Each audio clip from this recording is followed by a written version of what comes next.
चांगली होती, ती फिटनेस वगैरे करायची, म्हणजे तिचं ते भरपूर काही काही वेगवेगळं चालू असायचं. म्हणजे तिचा शौक काय की फिट राहायचं आणि चांगलं दिसायचं. ते फोटो बिटो फेसबुकवरती सगळे टाकले.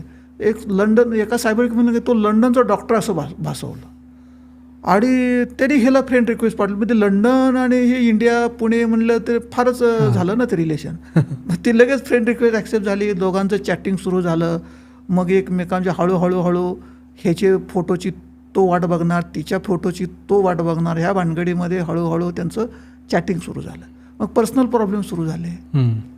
तुम्ही काय करता, आम्ही काय करतो. तर त्यांनी सांगायला सुरुवात केली की मी डॉक्टर आहे, परंतु मी काय माझं काय फॅमिली माझी डिस्टर्ब असते आणि आता काय कंटिन्यू करत असं, म्हणजे असं कॅज्युअल टॉक, जसं आता आपण पॉडकास्टवरती बोलत बसलोय तसं ते सुरू.